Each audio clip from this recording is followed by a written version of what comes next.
हजूर अकरम सल्लल्लाहु अलैहि वसल्लम ने एक मर्तबा जिब्रील अलैहिस्सलाम से पूछा, ए जिब्रील, कभी तुझे आसमान से मुशक्क़त के साथ बड़ी जल्दी और फ़ौरन ज़मीन पर उतरना पड़ा है?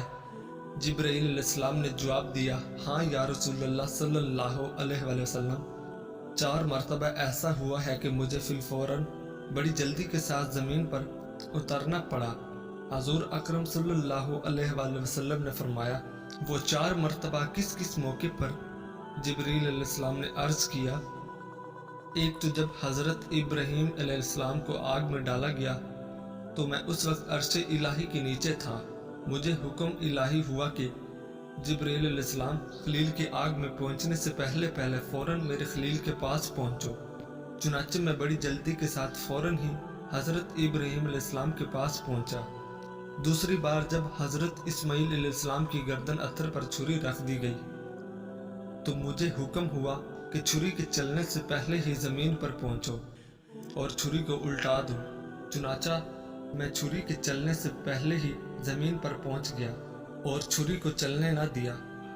तीसरी मर्तबा जब हज़रत यूसुफ अलैहिस्सलाम को भाइयों ने कुएं में गिराया तो मुझे हुक्म हुआ कि मैं यूसुफ अलैहिस्सलाम की कुएं की तह तक पहुंचने से पहले पहले ज़मीन पर पहुंचूं और कुएं से एक पत्थर निकालकर हज़रत यूसुफ अलैहिस्सलाम को इस पत्थर पर बाआराम बिठा दूं।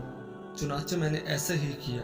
और चौथी मर्तबा या रसूलल्लाह सल्लल्लाहु अलैहि वसल्लम, जब काफरों ने हजूर पाक सल्लल्लाहु अलैहि वसल्लम का दीनदान मुबारक शहीद किया तो मुझे हुक्म इलाही हुआ कि मैं फ़ौरन ज़मीन पर पहुंचूं और हजूर पाक सल्लल्लाहु अलैहि वसल्लम का दीनदान मुबारक का खून मुबारक ज़मीन पर न गिरने दूं और ज़मीन पर गिरने से पहले ही वो खून मुबारक अपने हाथों पर ले लूं। या रसूलल्लाह सल्लल्लाहु अलैहि वसल्लम, अल्लाह ने मुझे फरमाया था, अगर मेरे महबूब का ये खून ज़मीन पर गिर गया तो क़यामत तक ज़मीन में से ना कोई सब्ज़ी उगेगी और ना ही कोई दरख्त। मैं बड़ी जल्दी के साथ ज़मीन पर पहुंचा और हजूर पाक सल्लल्लाहु अलैहि वसल्लम के खून मुबारक को अपने हाथ पर ले लिया।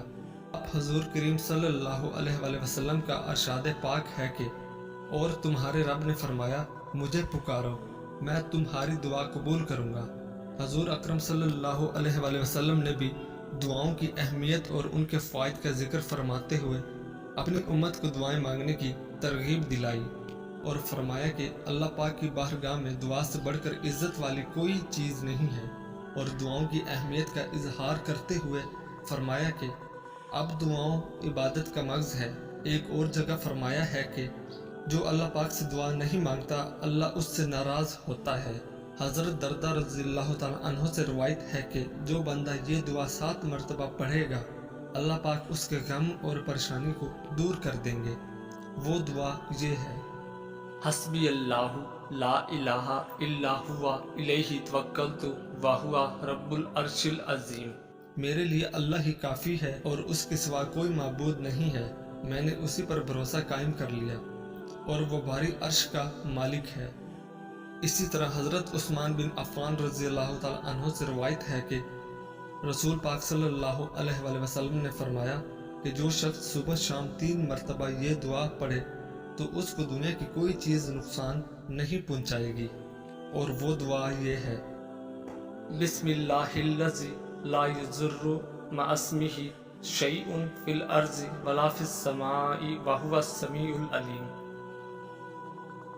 15 अदद सब्ज कद्दू के बीज, 2 अदद ईरानी खजूर लेकर इनको ऊन दस्ते में डालकर अच्छी तरह कूटकर मिक्स कर लें। फिर कुकिंग ऑयल थोड़ा सा हाथों पे लगाकर इसकी मटर के बराबर गोलियां बना लें और 1 हफ्ते तक लगातार खाएं। फिर कमाल देखें। टाइमिंग का शहंशाह नुस्खा है, बड़े बड़े नुस्खों को भूल जाएं।